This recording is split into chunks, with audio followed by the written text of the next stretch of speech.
Good afternoon, everybody. Joining me today, we have a number of agency heads from state government, as well as, of course, our great local officials who've been working very hard to help respond to the wildfires that we've seen in Northwest Florida.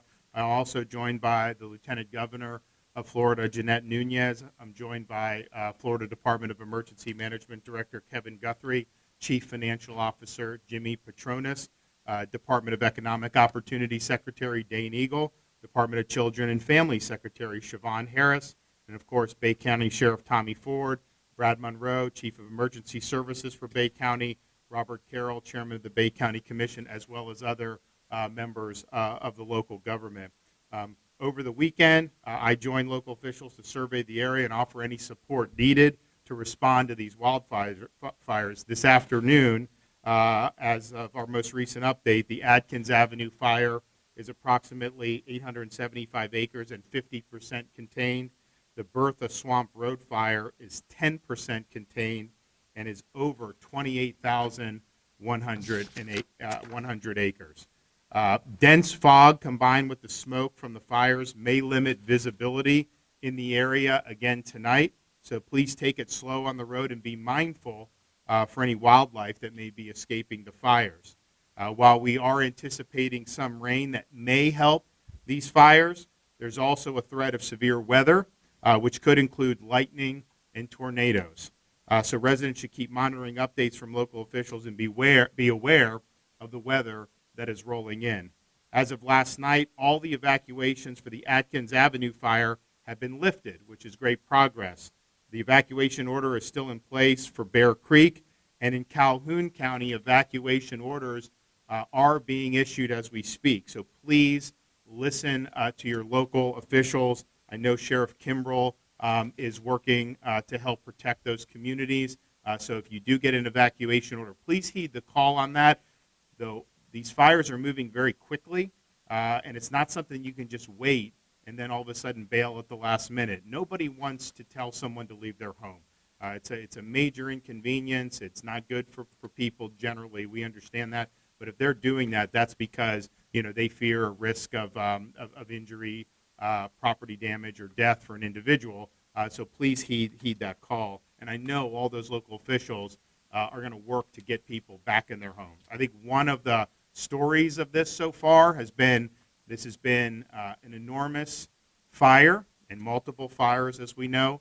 The conditions over the last 3 days have been ideal for the fire moving and spreading.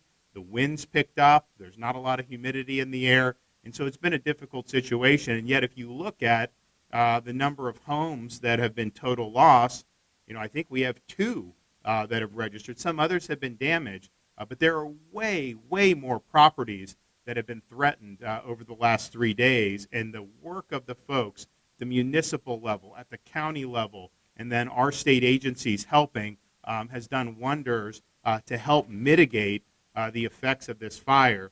If you would have said last week this fire would have been this big, we would have all predicted much, much more in the way of destruction of individual homes. And so these folks are out there putting their lives on the line to protect people's lives, but also to protect people's homes. And so they've had remarkable success in doing that, and we really appreciate all that they've been able to do.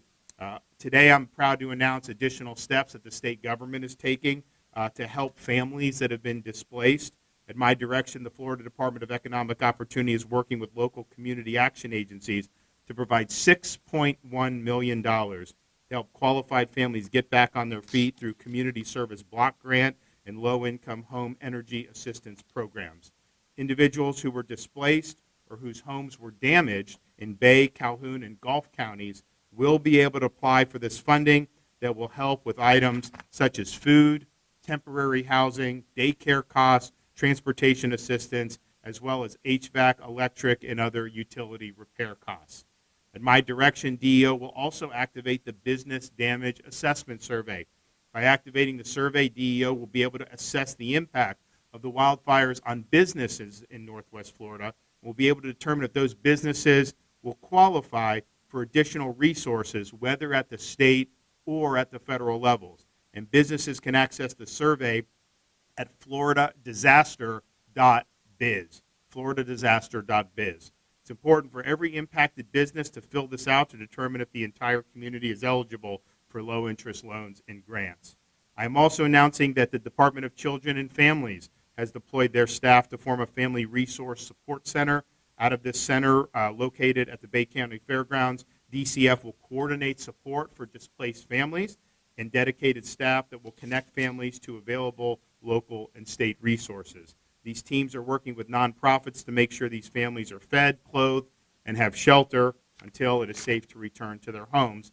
DCS also has staff who are devoted to responding to the mental health needs of the community, including first responders and children. This whole area has been through a lot in the past 3 years, starting with Hurricane Michael. We need to make sure that they are able to take care of themselves as they take care of others. These staff will be on the ground to help for as long as they are needed.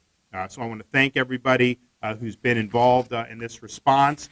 We are hoping to get better weather conditions that will help. We thought we would get a little bit more rain. Now they're saying maybe not as much, and so we'll see what happens with that.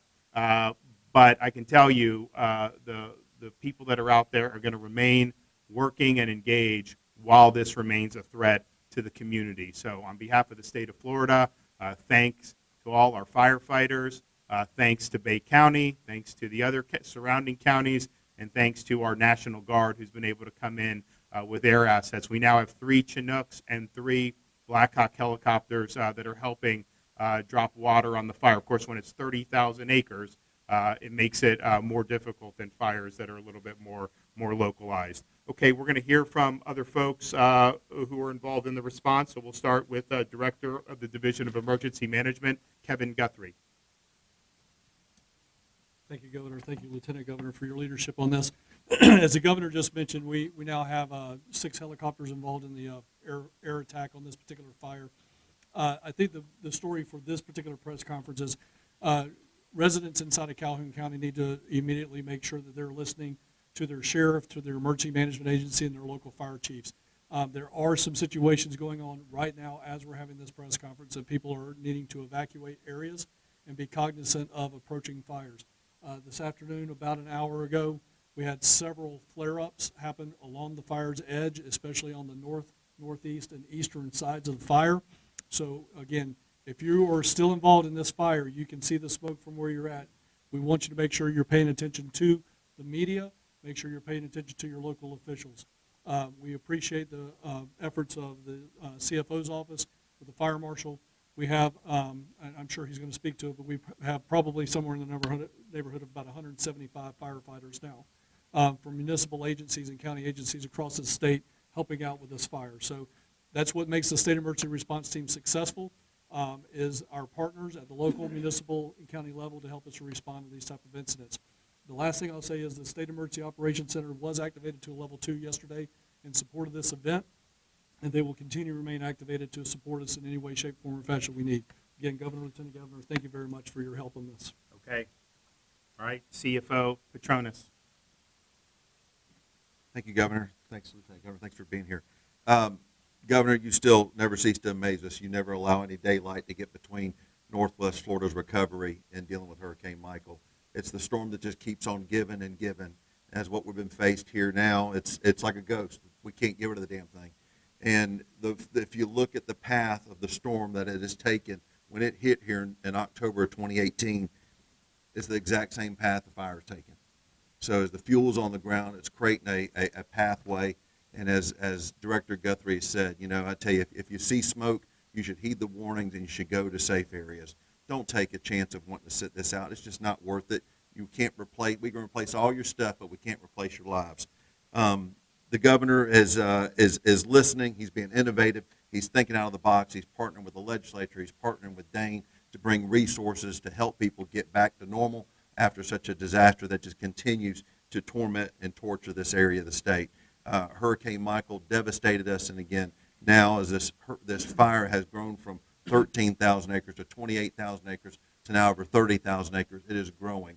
It is in Calhoun County, it's in Gulf County, it's in Bay County. The amazing effort of all the strike teams that have come into the state from as far as Jacksonville, as far as south as Naples, in addition to with work with the Florida Forestry, Those men and women have been working around the clock, in addition to the incredible efforts of our local responders here, the Sheriff's Office, FWC, Highway Safety Motor Vehicles. Everybody has been pulling and rowing in the same direction.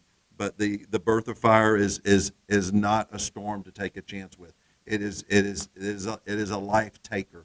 I want you to make sure if you are getting those warnings, you take and heed those warnings to do the best you can to take your family to safety. Go to Port St. Joe for the night. Go to Bluntstown for the night. But just stay out of the Kynard area.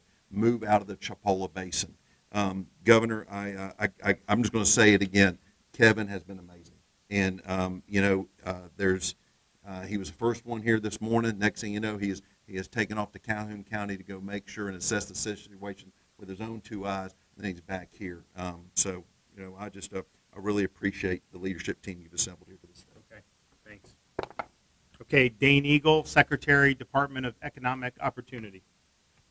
Thank you, Governor. Thank you all for the opportunity to be here today. As the Governor mentioned, he has asked every single one of the state agencies to dig in to see what we can do to assess and help with the situation. So 2 announcements at a DEO, Department of Economic Opportunity today. One, as the Governor mentioned, $6.1 million for assistance to residents. This could be in the form of temporary housing, transportation, debris removal, daycare, other bills, and also for energy assistance, helping repair and replace HVAC units, you name it.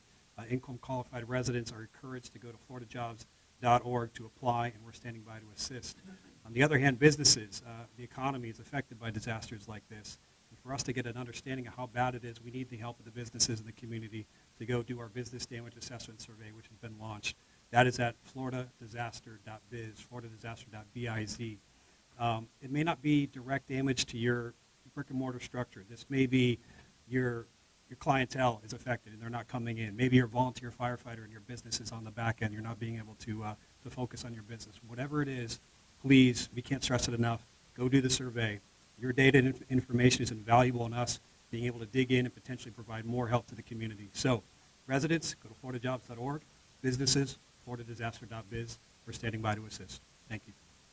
Thank you.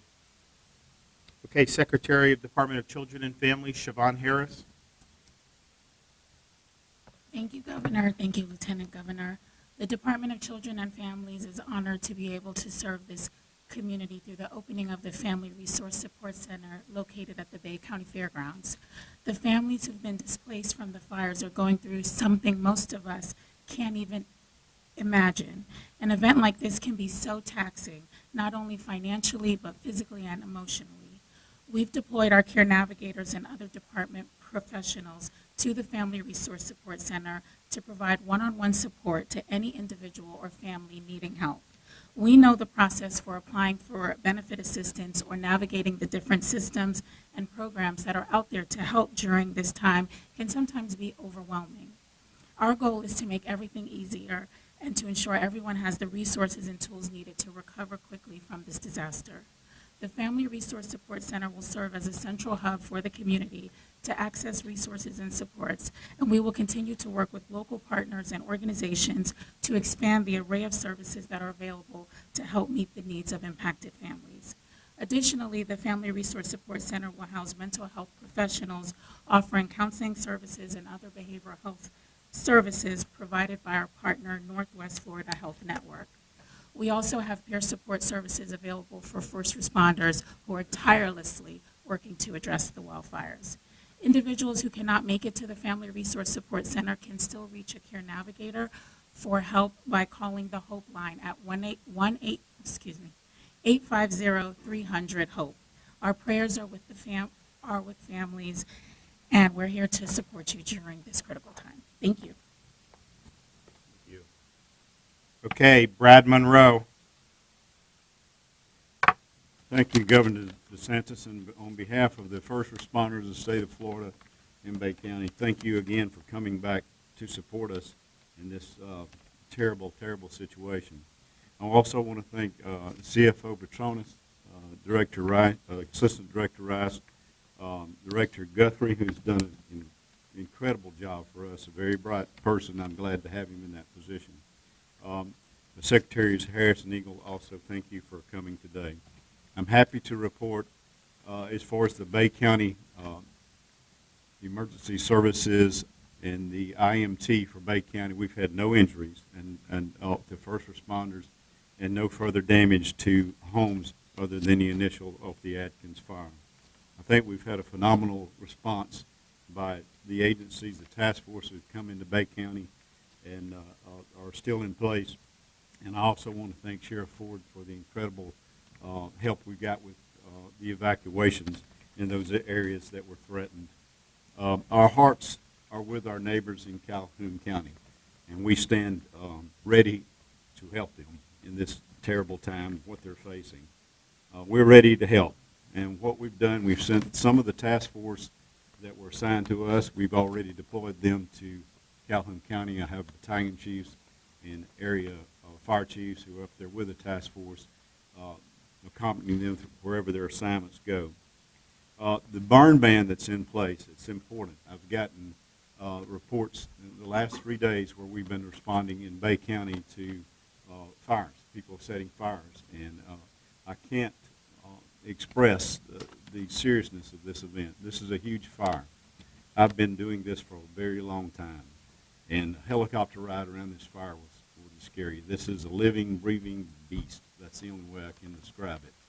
When it produces its own weather, you see lightning strikes within a fire on a bright sunny day. It's incredible. Words cannot describe it. And it grows and grows and grows. And like CFO Petronas described earlier, it seems to be following that debris path from Hurricane Michael. Again, I appreciate all the help we've got in Bay County throughout our situation. It seems to be improving, and we stand ready to help our neighbors. And we want to thank everybody for all their hard work. And just to reiterate what's been said by a number of these folks, if you are told to evacuate your home, particularly now in Calhoun County as we see it raging very significantly there, heed those warnings. You're not going to get a mulligan on this if you stay behind and the fire gets out of control in a neighborhood. So heed the warnings. This is a really big fire. We have weather conditions that are not what we would want to fight the fire. It's fueling the fire. We're going to hope that we get significant rain, although the forecast is not as positive as we had initially hoped on that. So just understand that this thing is a big, big beast that is following that path of Michael, which means it's got huge amounts of debris that it's able to use to continue fueling forward. So please listen to your local officials, and we have huge amounts of resources that are in place that are working around the clock to fight it, but at the same time, do your part if you're told that this is something that you should be evacuating. And again, right now, really that Calhoun County area, with it moving north the way it is the area that we're most concerned about. And so we'll continue to be supporting, and of course on the back end, people that are displaced, we've already been able to marshal resources, and I've told agencies figure out what else can be done to help folks who have been displaced with this. With that, I'll take a couple questions, or actually these guys probably have a lot of great information as well. Anybody? Yes, I'll start. My first question is, strategically speaking, how is the state planning to address this? Is this going to be a long-term issue here in Florida? Long-term issue meaning additional fires in the future, or this one? Well, I think it's just a situation, we've all talked about it. We've put hundreds of millions of dollars in the aftermath of Hurricane Michael, and Kevin can maybe talk a little bit more about it, to be able to assist with minimizing some of the debris that we see. But I mean, it's just such a massive, massive area. So this is something that I know we've had conversations probably before I even became governor. We talked about right in the immediate aftermath of Hurricane Michael that this was there. Now we have other parts of the state that can be susceptible to wildfires. It's not just limited. This, don't get me wrong, but I don't think any place, maybe even in the country right now, where you'd have this much fuel on the ground. Because you had a Category 5 storm come through here. And these trees, I mean, you remember driving, you still see them. I mean, they just knocking them out, and that's miles and miles of this property. And so this is something that I think people have been concerned about for quite some time. I'll let Kevin talk about some of the things that have been done. Yeah, so again, to the heart of the question on what is our strategic mission there, right? So the state emergency response team depends on local firefighters from across the state. Once we get to a point, and if we do have a bigger problem across the state, we'll go into what's referred to as EMAC, or the Emergency Management Assistance Compact. We'll start pulling fire crews from other locations. So I don't want the citizens of Florida to be concerned that we're going to run out of fire resources or we're going to run out of National Guard helicopters. We have the reach back capability to go to other states that have helped us out in the past and that we've helped also throughout the last 10, 20 years. So that strategically, that's how we're going to respond to it, is we'll work in those layers, if you will, the layers of the onion, to bring in additional resources wherever we need to and however we need to.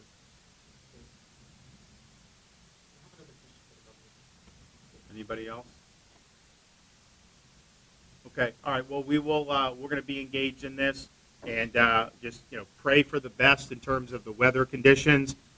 You get a storm that comes in that is not necessarily giving us the amount of rain we need, but it's spinning tornadoes and lightning strikes, that could be even more problematic. And so, we hope we get a really significant amount of rain very soon, but in the meantime, we'll have all hands on deck trying to help folks and trying to protect the community. So thank you, guys.